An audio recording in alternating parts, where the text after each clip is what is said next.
the analysis of some essential traits of her aesthetic, and with the help of some conceptual tools from post-humanist theory and cyborg-feminism, we will fantasize about the possibility of thinking a new type of a male body that at the same time puts the female subject back at the center. In my discourse, it is indeed important to keep in mind that the reflection of the body is not unrelated to that of the subject. And if women for centuries were subjected to an external definition and creation of their body by men, this is related to the fact that women were not accorded the degree of subject. That the woman herself is able to take power through technology to decide and to a certain extent to create her own body, represent in fact the reappropriation of her active role as subject.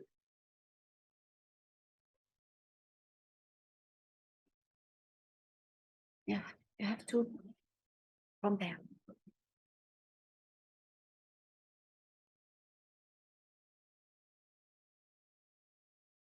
As I mentioned, I will focus on the work of Arca, a Venezuelan-born musician who began her career collaborated with the likes of Björk, Kanye West, and FKA Twigs.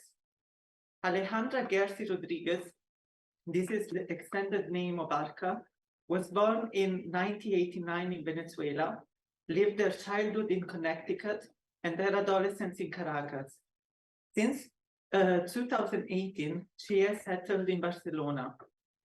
Arca defines herself as a trans woman and non-binary person, therefore using the female pronouns she, her, but she accepts the neutral pronouns they, them as well. Today, I will not consider her early work, nor will I focus much on her music. In this regard, I'd only like to say that the most essential trait of her music is the contamination between the Latin American tradition with futuristic and violent beats from dubstep, techno, and different branches of electronic music. Arca can also amalgamate such elements with purely pop melodies, and that makes his music particularly multi-faced and interesting to a very different public.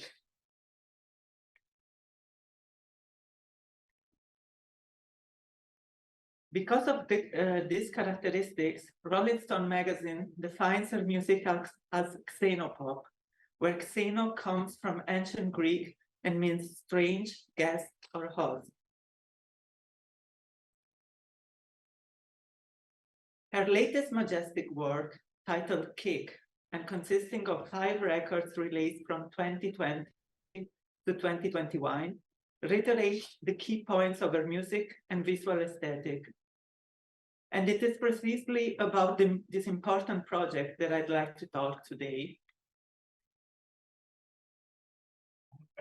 2 years after her coming out as transgender woman and the beginning of transitioning, in summer 2020, Kick One was released, her, I quote, her gender euphoric 4th album studio, as it was defined by Hannah Hungley, together with the music video of Non-Binary. First track of the record, directed by Frederick Hyman. The themes that emerge: death and rebirth. They are themes related to the imaginary of gender transition, reclaiming one's body and facing a new birth, and a second adolescence, as transition is often defined, thanks to HRT, hormone replacement therapy.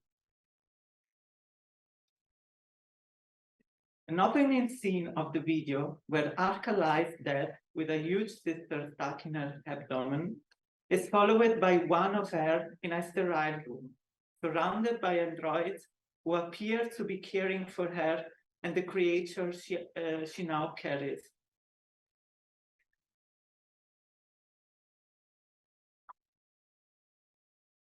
How Antonio Córdoba writes in his essay Science Fiction, Posthumanism, and Queer Futurity in Arca's Kick album Pentalogy, I quote, The utopian creature that was growing inside of Arca is simultaneously herself and a radically different other, a cyber recreation of a goddess that exists in a state of openness to and communication and exchange with those unknown but visibly present networks.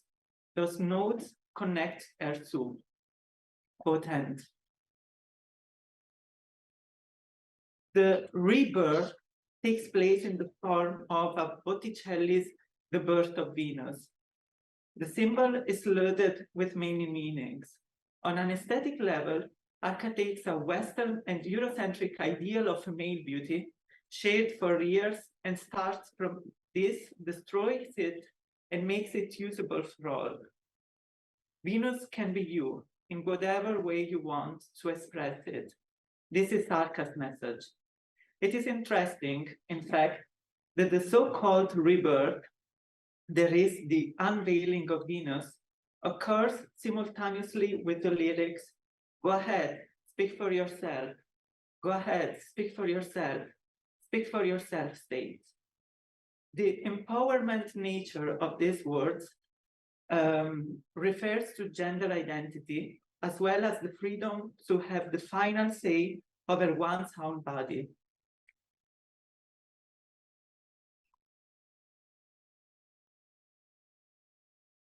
Even the shell now takes on a very different meaning than it does in Botticelli's painting. In this last, the shell stands for fecundity, which produces the pearl that is symbol of perfect beauty. The goddess standing on it is motionless. She embodies a passive, static, and imperturbable ideal of beauty, such as the classical ideal of woman. Enclosed on the outside, her semi-nude body stands center stage, as fragile as the kind of beauty she represents.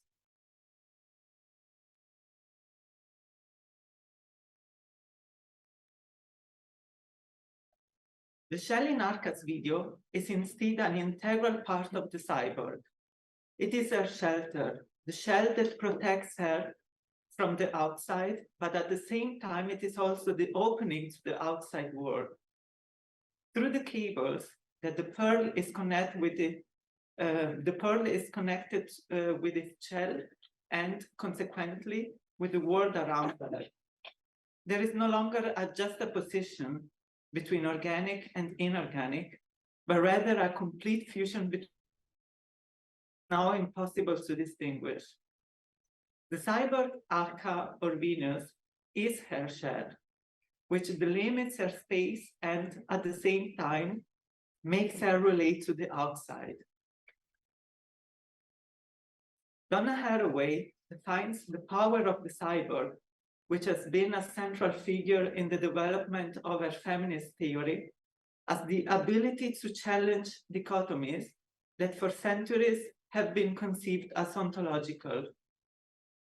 She writes, and I quote, "The dichotomies between mind and body, animal and human, organism and machine, public and private, nature and culture, men and women, primitive and civilized are all in question ideologically. The cyborg destroys and reassembles. For this reason, the cyborg is non-binary by definition. It transgresses every boundary and makes every dichotomy unthinkable. Arca's Venus is thus a cyborg that destroys dichotomies, the man-woman binarism, but also the organic machine binarism. She is fluid as no human can yet be.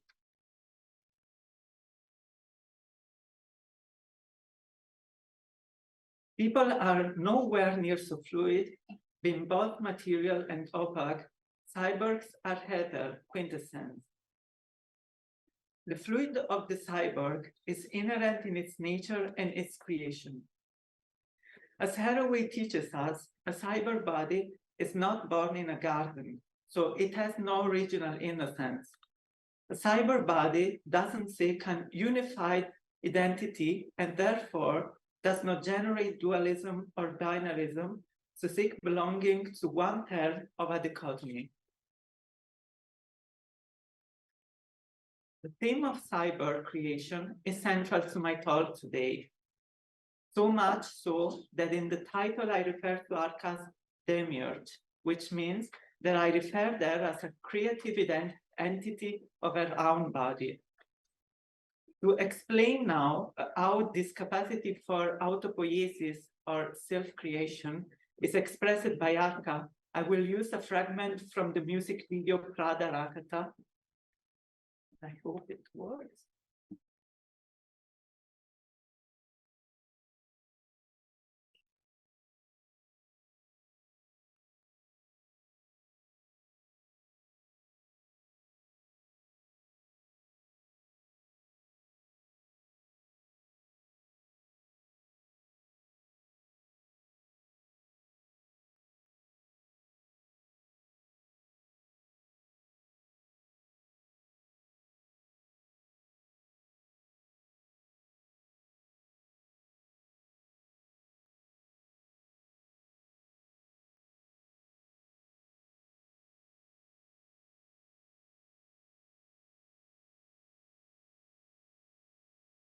As can be seen from the video, a cyborg creation is a process of disassembling and reassembling.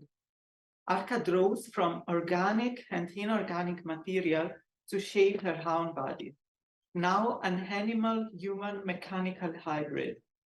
It is precisely the hybridization of the cyborg body that redefines her identity as a fluid, or with Rosi Braidotti's word, nomadic identity. Since it is now the cyborg herself that gives herself a form and materializes in a newly assembled body, she becomes a subject.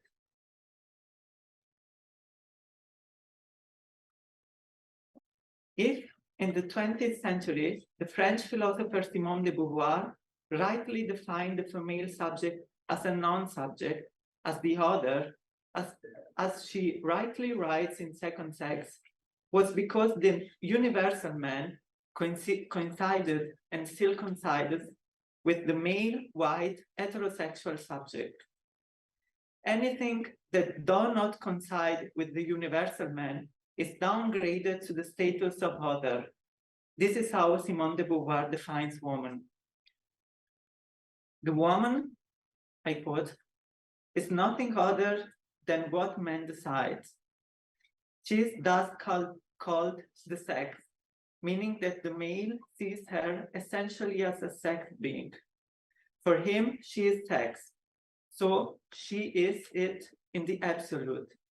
She is determinated and differentiated in relation to man, while he is not in relation to her. She is the inessential before the essential. He is the subject, he is the absolute, she is the other.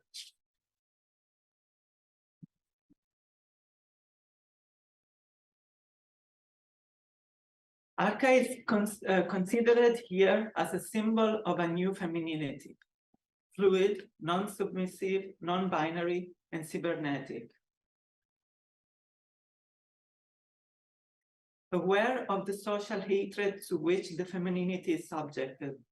In this regard, she wrote, "Our society hates femininity. It punishes all people who want to express their own femininity.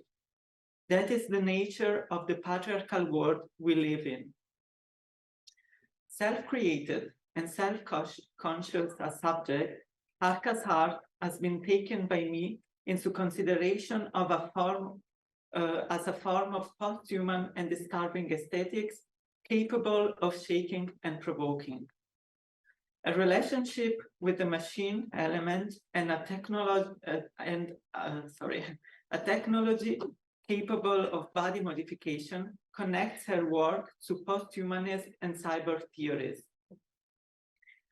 Her visual experiments in transplanting mechanical elements to her biological body are never aimed at destroying the body and denied it, but rather are attempts to give it a new meaning, to untie the beauty of the body especially the female body, from a male-dominated system of signification. This aspect of aversion against a fixed and stereotyped idea of woman also emerges in her lyrics, which unfortunately were not the subject of my analysis today, but to which I wanted to quickly refer because of their provocative character.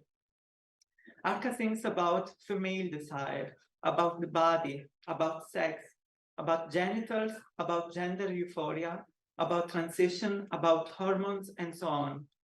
Her voice, often modified, is also that of a cyborg, telling us about a woman who has become a subject incapable of expressing her desire.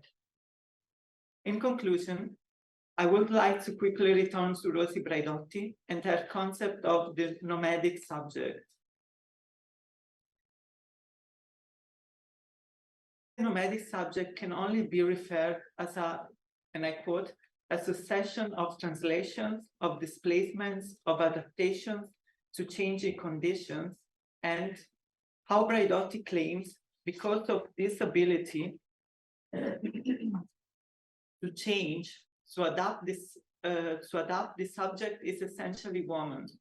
Then Arca, with her music and aesthetics, represents an aesthetic experiment of the nomadic subject. She creates her body. She defined her space as fluid and changeable, and therefore detached herself from the domination of the male subject, the universal man, white, hetero, cisgender, and is claimed to delimit her, and thus become herself a subject. And this quote from the book Nomadic Subjects, Embodiment and Sexual Difference in Contemporary Feminist Theory by Rosi Braidotti seems to substantiate the definition I have given today of Arca as nomadic subject. I quote, nomadic subjects are capable of freeing the activity of thinking from the hold and phallocentric dogmatism, returning thought to its freedom, its liveliness, its beauty. Thank you for your attention.